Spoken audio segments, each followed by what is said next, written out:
നമസ്കാരം ട്രേഡേഴ്സ്, ആദ്യമായിട്ട് എല്ലാവർക്കും ശുഭദിനം. രാവിലെ ഏറെക്കുള്ള പ്രീ മാർക്കറ്റ് റിപ്പോർട്ടിലേക്ക് സ്വാഗതം. ഇന്നലെ ഇന്ത്യൻ മാർക്കറ്റ് വളരെ സീവിയർ ആയിട്ടുള്ള ഒരു സെൽ ഓഫിനാണ് നമുക്ക് സാക്ഷ്യം വഹിച്ചത്. ഇന്ത്യയിൽ എലക്ഷൻ നടക്കുകയാണ്. അതിൻ്റെ മൂന്നാമത്തെ ഫേസ് എന്ന് പറയുമ്പോൾ 93 മണ്ഡലങ്ങളിൽ 1300 കാൻഡിഡേറ്റ്, ഏകദേശം 120 സ്ത്രീകളടക്കമുള്ള ഇത്ര വലിയ കാൻഡിഡേറ്റ് അടങ്ങുന്ന മൂന്നാമത്തെ ഫേസ് എലക്ഷൻ്റെ ആ ഒരു അൺസർട്ടനിറ്റി അല്ലെങ്കിൽ അത് നൽകുന്ന ചെറിയ ടെൻഷനൊക്കെയാണ് മാർക്കറ്റിൽ വിക്സ് അതിൻ്റെ 52 ആഴ്ചയിലെ ഹൈയിലേക്ക് വിക്സിനെ ഉയർത്തിയിട്ടുള്ളത്. അപ്പോൾ ആ ഒരു ടെൻഷൻ ഉണ്ട്. കൂടാതെ തന്നെ പ്രൈവറ്റ് പബ്ലിക് സെക്ടർ ബാങ്കുകൾക്ക് RBI വലിയ പ്രൊജക്റ്റുകൾക്ക് ലോൺ അനുവദിക്കുന്നതിനുള്ള പ്രൊവിഷൻ വർദ്ധിപ്പിച്ചത് PFC, RFC പോലെയുള്ള PC കമ്പനീസ് എല്ലാം തന്നെ ഫോൾ ആയിട്ടുള്ളത് നമ്മൾ കണ്ടു. ആ ഒരു ടെൻഷനും നിലനിൽക്കുന്നുണ്ട്. അപ്പോൾ പ്രൈവറ്റ് സെക്ടർ ബാങ്കുകൾ RBIയുടെ അടുത്ത് ഈ ഒരു പ്രൊവിഷൻ റിവേഴ്സ് ചെയ്യാനായിട്ടുള്ള റിക്വസ്റ്റ് കൊടുത്തിട്ടുണ്ട്. അപ്പോൾ അതുകൊണ്ടാണ് ബാങ്ക് നിഫ്റ്റി ഇന്നലെ കുറച്ചുകൂടി കൂടുതൽ ഇടിവ് രേഖപ്പെടുത്തിയത്. ഇനിയിപ്പോൾ ഇന്ന് നമ്മളെ മാർക്കറ്റിലേക്ക് അല്ലെങ്കിൽ ഗ്ലോബൽ മാർക്കറ്റിലേക്ക് വരുമ്പോൾ നമ്മളെ മാർക്കറ്റ് ക്ലോസ് ചെയ്തതിന് ശേഷം US മാർക്കറ്റിൽ ഒരു ചലനവും സൃഷ്ടിച്ചില്ല എന്നുള്ളതാണ്.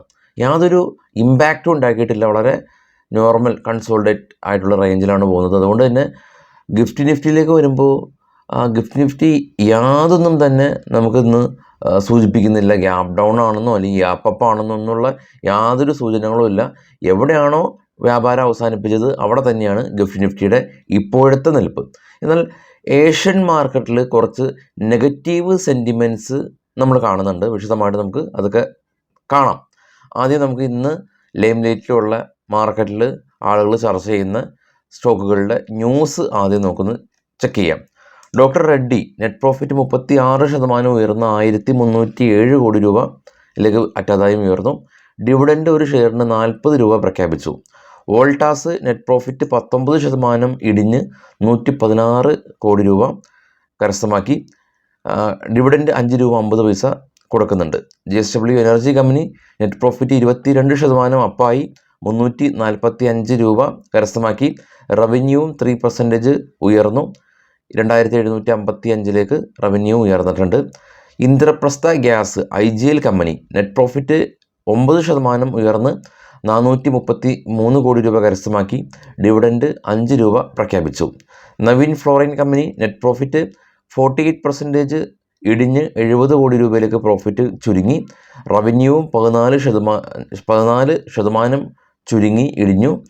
ഡിവിഡൻഡ് 7 രൂപ കൊടുക്കുന്നുണ്ട്. KEC international profit almost double ആയിട്ടുണ്ട്. 72 കോടി രൂപയിൽ നിന്ന് 151 കോടി രൂപയിലേക്ക് പ്രോഫിറ്റ് ഉയർന്നു. PB ഫിൻടെക് കമ്പനി പോളിസി ബസാറിൻ്റെ ഓപ്പറേറ്റേഴ്സാണ്. നെറ്റ് പ്രോഫിറ്റ് 60 കോടി രൂപയാണ് കരസ്ഥമാക്കിയത്. കഴിഞ്ഞ തവണ 10 കോടി രൂപ ലോസിൽ നിന്നാണ് 60 കോടി രൂപ പ്രോഫിറ്റ് ആയിരിക്കുന്നത്. പിഡിലൈറ്റ് ഇൻഡസ്ട്രീസ് കമ്പനി ഫെവിക്കോളിൻ്റെ എല്ലാം തന്നെ പ്രൊമോട്ടേഴ്സാണ് Pidilite industries company. Net profit 304 കോടി രൂപ കരസ്ഥമാക്കിയിട്ടുണ്ട്. 6% ലാസ്റ്റ് ഇയറിലെ പ്രോഫിറ്റായിട്ട് ഉയർച്ചയാണ് ഉണ്ടായിട്ടുള്ളത്.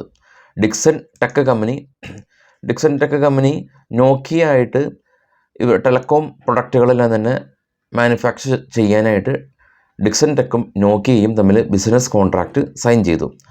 IRB ഇൻഫ്ര കമ്പനി 130 കോടി രൂപയിൽ നിന്ന് 189 കോടി രൂപയിലേക്ക് അറ്റാദായം ഉയർത്തി. ക്രെഡിറ്റ് ആക്സസ് ഗ്രാമീൺ കമ്പനി 297 കോടി രൂപയിൽ നിന്ന് 397 കോടി രൂപയിലേക്ക് നെറ്റ് പ്രോഫിറ്റ് ഉയർന്നു. യുണൈറ്റഡ് ബിവറേജ് കമ്പനി 9 കോടി രൂപയിൽ നിന്ന് 80 കോടി രൂപയിലേക്ക് അറ്റാദായം ഉയർന്നിട്ടുണ്ട്. ആൽക്കഹോളിക് നിർമ്മാണ കമ്പനിയാണ് United Beverage. L&T Mindtree company IBM ആയിട്ട് ഒരു പുതിയ ബിസിനസ് കോൺട്രാക്റ്റ് സൈൻ ചെയ്തു. പട്ടേൽ എഞ്ചിനീയറിംഗ് കമ്പനി മഹാരാഷ്ട്ര ഇറിഗേഷൻ്റെ ഭാഗത്ത് നിന്ന് ഒരു പുതിയ ഓർഡർ ലഭിച്ചു. ടാറ്റ എലക്സി കമ്പനി എന്ന് പറയുന്നൊരു കമ്പനിയായിട്ട് പുതിയ ബിസിനസ് കോൺട്രാക്റ്റ് സൈൻ ചെയ്തു.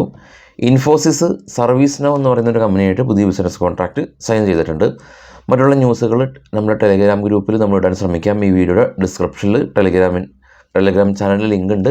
അതിൽ ക്ലിക്ക് ചെയ്ത് മാത്രം ജോയിൻ ചെയ്യുക, അല്ലെങ്കിൽ സ്പാം ഗ്രൂപ്പുകൾ ഉണ്ടാവും.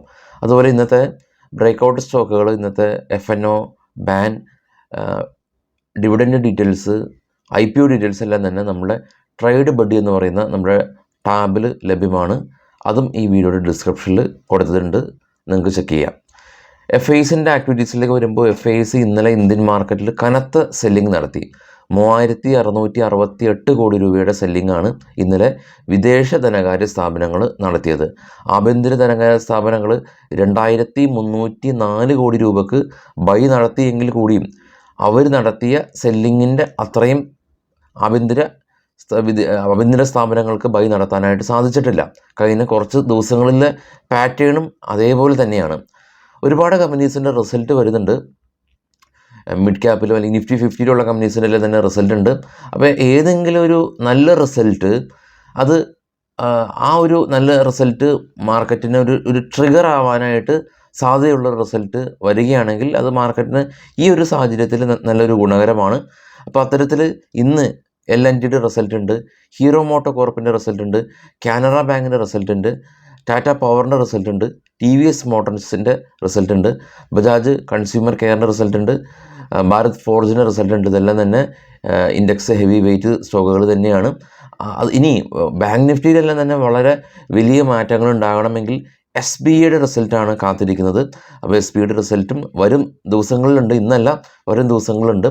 പക്ഷേ ഇന്ന് മാർക്കറ്റിൽ എന്താണ് എന്നുള്ളതിന് ഇത്തരം കമ്പനികളുടെ റിസൾട്ടായിരിക്കും അത് കൂടുതൽ സ്വാധീനം ചെലുത്തുക. ഗിഫ്റ്റ് നിഫ്റ്റി നമുക്ക് നോക്കാം. ഗിഫ്റ്റ് നിഫ്റ്റി ഇന്നലത്തെ ക്ലോസിങ് 22,395 22,440 വരെ ഒരു വേളയിൽ ഗിഫ്റ്റ് നിഫ്റ്റി പോയതായിരുന്നു. എന്നാൽ ഇപ്പോൾ ഗിഫ്റ്റ് നിഫ്റ്റി നിൽക്കുന്നത് 22,400 എന്ന നിലയിലാണ്. 395 ക്ലോസിങ്, 400 ഇപ്പോൾ നിൽക്കുന്നു. ഓൾമോസ്റ്റ് ഫ്ലാറ്റ് എന്ന് വേണം പറയാൻ. ഗ്ലോബൽ മാർക്കറ്റിൽ ഏറ്റവും താഴെ കാണാം US വിക്സ് 11, നാസ്ഡാക്ക് റെഡിലടച്ചു, ഡോ ഫ്ലാറ്റാണ്. യൂറോപ്യൻ മാർക്കറ്റ് അതിന് മുകളിലുള്ള 3ഉം ഗ്രീൻ അടച്ചു. അതിന് മുകളിൽ ഇപ്പോൾ ട്രേഡ് ചെയ്യുന്ന ഏഷ്യൻ മാർക്കറ്റ് സ്ലൈറ്റ്ലി റെഡിലാണ്. കൂടാതെ ഏറ്റവും ടോപ്പിലേക്ക് പോകുകയാണെങ്കിൽ ബിറ്റ്കോയിൻ 62,000, ഗോൾഡ് 2,314, ബ്രന്റ് ഓയിൽ 82 എന്ന നിലയിലാണ് ഉള്ളത്. US മാർക്കറ്റിൽ ലിസ്റ്റ് ചെയ്ത ഇന്ത്യൻ കമ്പനികളിൽ ഇന്നലെ ഇവിടെ ഉണ്ടാക്കിയ ഇടിവ് അവിടെ റിഫ്ലക്റ്റ് ചെയ്തിട്ടുള്ളതാണ്. എന്നാലും റിലയൻസ് 2.5% കുറച്ച് കൂടുതൽ ഇടിവാണ്. ഡോക്ടർ റെഡ്ഡി 4.6% കുറച്ച് കൂടുതൽ ഇടിവ് തന്നെയാണ്. HDFCയും ICICI ബാങ്കും ഓൾമോസ്റ്റ് സെയിം ആയിട്ടുള്ള ഒരു ഫോളാണ് ഉണ്ടാക്കിയിട്ടുള്ളത്. അപ്പോൾ ഇതാണ് ഇപ്പോഴുള്ള അപ്ഡേറ്റ്സ്. തീർച്ചയായിട്ടും ഇന്ത്യ വിക്സ് നമുക്ക് നമ്മുടെ സ്റ്റോക്കിനെ ആഡ് ചെയ്യുമ്പോൾ ഇന്ത്യ വിക്സിനൊക്കെ ആഡ് ചെയ്ത് നമ്മളുടെ വേണമെങ്കിൽ ഏറ്റവും ടോപ്പിൽ ഇൻ ദ സെൻസ് നമ്മുടെ മൊബൈലിൻ്റെ ആപ്പിൽ ഇന്ത്യ വിക്സിൽ ജസ്റ്റ് ക്ലിക്ക് ചെയ്ത് ഏറ്റവും ടോപ്പിലേക്ക് നമുക്കത് മാറ്റാൻ സാധിക്കും. അല്ലെങ്കിൽ നിങ്ങൾക്ക് വാച്ച് ലിസ്റ്റിൽ ആഡ് ചെയ്യാൻ സാധിക്കും.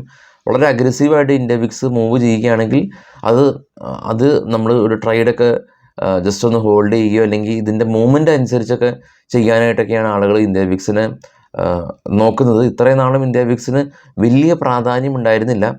പക്ഷേ ഈ ഒരു കാലഘട്ടത്തിലാണ് ഇന്ത്യ വിക്സ് കൂടുതൽ ചർച്ചയിലേക്ക് വരുന്നത്. കാരണം 52 വീക്ക് ഹൈ 2019 30 ഇന്ത്യ വിക്സ് പോയത്. ഇപ്പോൾ 16 ഉള്ളത്.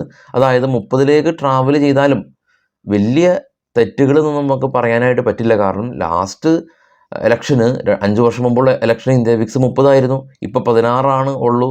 അപ്പോൾ വീണ്ടും 30ലേക്ക് പോയാലും ഓക്കെ എന്ന് പറയാനാണ് പറ്റുള്ളൂ. അങ്ങനെ പോവുകയാണെങ്കിൽ വലിയ രീതിയിൽ പ്രീമിയം സ്പൈക്കാവും, വലിയ രീതിയിൽ ചാഞ്ചാട്ട സാധ്യതകൾ കൂടും.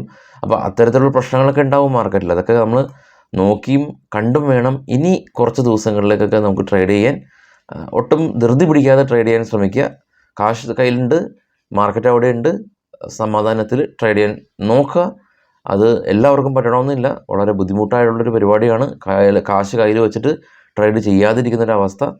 അപ്പോൾ അതിലേക്കൊക്കെ നമ്മൾ മാനസികമായിട്ട് എത്താൻ ശ്രമിക്കുക. എല്ലാവർക്കും ശുഭദിനം.